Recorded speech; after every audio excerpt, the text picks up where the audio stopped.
हामीले देशमा परिवर्तन ल्याउनु छ। परिवर्तन भनेको विध्वंसबाट होइन।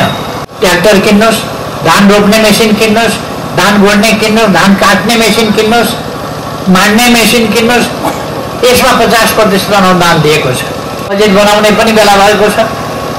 तर अवस्था निकै अप्ठ्यारो छ अर्थतन्त्रको। बल्ल हामीले बिगारेको अर्थतन्त्रलाई बल्ल अलिकति सुबाटोतिर फर्काउन थालेका छौँ।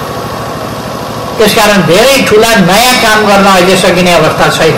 1-2 वर्ष गरिरहेका अधुरा कामहरू पुरा गर्नेतर्फ हामीले ध्यान दिनुपर्नेछ। त्यसपछि हामी फेरि नयाँ कामहरू अगाडि बढाउनेछौँ।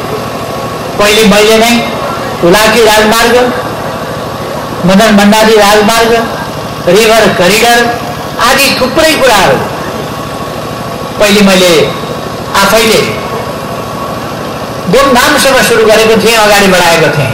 तर अहिले यति बेला यस्ता कामहरू धेरै अगाडि बढाउन सकिने अवस्था छैन। भइरहेका नचलेका रोकिएका कामहरूलाई अगाडि बढाउनु छ। यत्र राजमार्गहरूलाई एसियाली राजमार्ग बनाउँदैछौँ, हामी चौडा गर्दैछौँ। त्यो साधारण कुरा होइन। विश्व स्तरको, अन्तर्राष्ट्रिय स्तरको त्यस्तो राजमार्ग एउटा पनि थिएन। पूर्व पश्चिम राजमार्गलाई हामी अन्तर्राष्ट्रिय स्तरको राजमार्ग बनाउँदैछौँ। दमकमा हामी छिटै नै रङ्गशाला बनाउँदैछौँ। अर्को विद्यालय, भव्य विद्यालय बनाउँछौँ जो एउटा दुनियाँका लागि एउटा नमुना खालको विद्यालय होस्। त्यस्तो विद्यालय बनाउने मेरो योजना रहेको छ। अहिले 77 जिल्लामा 4G सेवा पुगेको छ। अब हामी 5G तिर विकास गरिरहेका छौँ। त्यसै गरेर कुनै ठाउँमा विद्यार्थीहरूलाई अनलाइन शिक्षा अथवा कम्प्युटर वा अरू प्रकारका आधुनिक उपकरणहरू प्रयोग गर्न इन्टरनेट सर्भिस पुगेन भने विद्यालयलाई, स्वास्थ्य केन्द्रलाई, अस्पताललाई यस्ता कुराहरूलाई टार्गेट गरेर इन्टरनेट सेवा सुविधा उपलब्ध गराउन सकिन्छ। हिजो म क्षेत्रतिर घुम्दाखेरि बिजुलीका पोलको माग हुन्थ्यो, ट्रान्सफर्मरको माग हुन्थ्यो। अब त्यो जमाना सिद्धियो। अब बिजुलीका पोल, ट्रान्सफर्मर, विद्युत चाहियो। यसो एउटा भए पनि बल्ब बाल्ने मन छ घरमा, यस्तो खालको समस्या अब छैन। अब बिजुली सबैतिर पुगेको स्थिति छ। बाटाको हामी उन्नति गर्दैछौँ। पहिले म यहाँ आउँदा कमसेकम पाडाजुङ्गेदेखि गौरीगञ्जसम्म पक्की बाटो देख्न पाए हुन्थ्यो, पक्की बाटोमा एकपल्ट हिँड्न पाए हुन्थ्यो भन्ने हुन्थ्यो। क्षेत्रका साथीहरूले भन्नुहुन्थ्यो पक्की बाटो देख्न राजमार्ग पुग्नुपर्छ। अहिले गाउँ गाउँमा पक्की बाटाहरू पुगेका छन्। अहिले पूर्व पश्चिम हुलाकी राजमार्ग बनेको छ। म 48 सालतिर संसदमा पनि अत्यन्त कसरी चिनिन्थे भने सधैँ लेराको पुलको बारेमा भन्छ, लेराको पुल भन्छ भनेर चिनिन्थे। तर अब लेराको पुलको बारेमा चर्चा गर्नु पर्दैन। अब रतुवाको पुलको बारेमा चर्चा गर्नु पर्दैन। ठेकदारको केही गल्तीले, कमजोरीले गर्दा रतुवाको पुलमा केही समस्या भएको थियो। अब वैशाखको 10-15 भित्र रतुवाको पुल सुचारू हुने अवस्थामा पुग्दैछ। विभिन्न ठाउँमा हामीले पुल बनाएका छौँ, पक्की पुल बनाएका छौँ, कहीँ झोलुङ्गे पुल बनाएका छौँ। अब लामो समयसम्म झोलुङ्गे पुलका भर पर्नु पर्दैन। हामी पक्की पुल नै ती ठाउँहरूमा पनि निर्माण गर्दै जानेछौँ। विद्यालय भवनहरूको निर्माणदेखि लिएर, क्याम्पस भवनहरूको निर्माणदेखि लिएर, कृषि क्याम्पसको स्थापनादेखि लिएर अनेक काम गरेका छौँ। अब कृषि क्याम्पसलाई सञ्चालन गर्नका लागि कृषि क्याम्पसमा छात्रावासको व्यवस्था गर्नुपर्नेछ। यी कुराहरू हामीलाई थाहा छ। केही गर्नुपर्ने कामहरू बाँकी छन्, ती गर्छौँ। हस्पिटल अब सुरु भएको छ।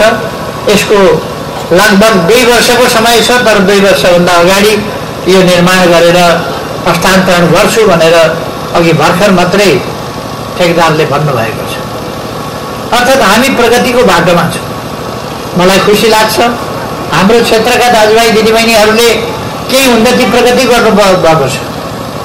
यहाँ सहकारी आफ्ना ढङ्गले खोल्नु भएको छ र यस सहकारीलाई नमुना सहकारीका रूपमा अझ विकसित गरेर लिएर जानुपर्दछ।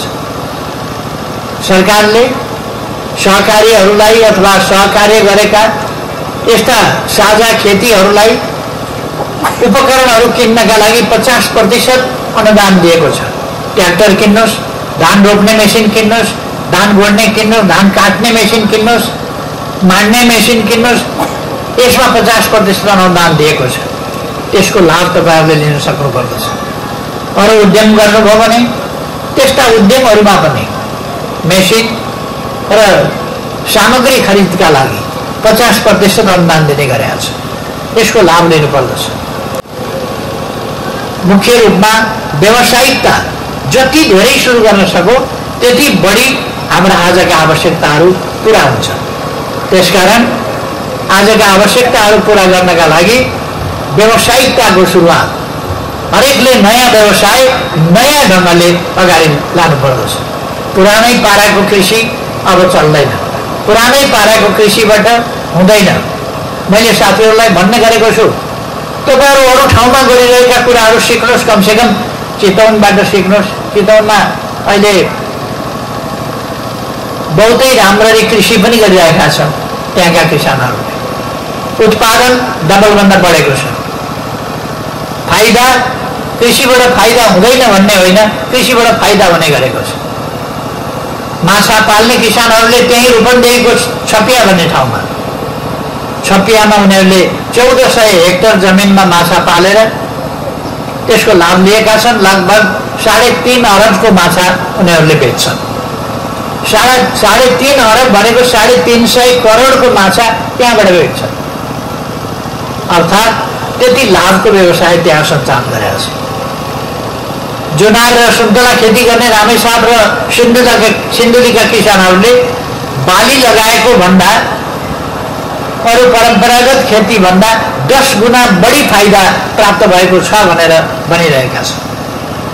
हामीले त्यसै गरेर बढी उत्पादन दिने खालका, बढी मूल्य दिने खालका, बढी प्रतिफल दिने खालका खेतीतर्फ, कृषितर्फ, आधुनिकीकरणतर्फ यस्ता तालिम कार्यक्रमहरू पालिकाले यस्ता तालिम कार्यक्रमहरू सञ्चालन गरोस्। म व्यवस्था गरिदिन्छु बरु पालिकाले कमसेकम चितवन पठाउँ एउटा टिम। केरा खेती कसरी गर्ने, त्यहाँ त एउटा किसानले भन्छन् त मैले 30 लाख नाफा लिएको छु भनेर। एउटा किसानले 30 लाख खेतीबाट नाफा लिनु भनेको साधारण कुरा होइन।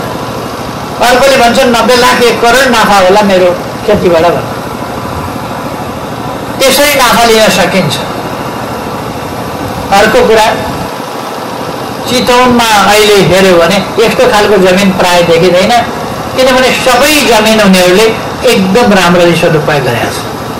अति राम्ररी सदुपयोग गरेका छ। खाली जमिन कति बेला पनि कहीँ पनि छोडेको हुँदैन, त्यसको सदुपयोग गरेका छ। यो सदुपयोगलाई जोड दिउँ भन्ने म आग्रह गर्न चाहन्छु साथीहरूलाई। यस ढङ्गले हामी अगाडि बढ्न जरुरी छ। विभिन्न प्रकारका हल्लाका पछाडि हामी कुद्ने होइन, हल्ला छोड्दिउँ। हामीले देशमा परिवर्तन ल्याउनु छ। परिवर्तन भनेको विध्वंसबाट होइन, रचनात्मक कामबाट, विकास निर्माणका कामबाट, हरेकले केही न केही नयाँ काम गरेर, हरेकले आफूलाई एउटा आधुनिक विकसित व्यक्तिको रूपमा, नमुना व्यक्तिको रूपमा प्रस्तुत गरेर यी कामहरू गर्न सकिन्छ। देशलाई अगाडि बढाउन सकिन्छ, देशमा विकास ल्याउन सकिन्छ। हामी सभ्य भयौँ भने, हामी नियम कानुन पालना गर्यौँ भने देशमा सुशासन हुन्छ। हामी जागरुक भयौँ भने देशमा सुशासन हुन्छ। हामीले पाउनुपर्ने अधिकारहरू, सुविधाहरू, सेवाहरू त्यो पाउनका लागि पनि हामी सचेत हुनुपर्दछ। कहाँ कति सस्तो दरमा कहाँ ऋण केमा दिइरहेको छ त्यो कुरा बुझ्नुपर्दछ। त्यो बुझेर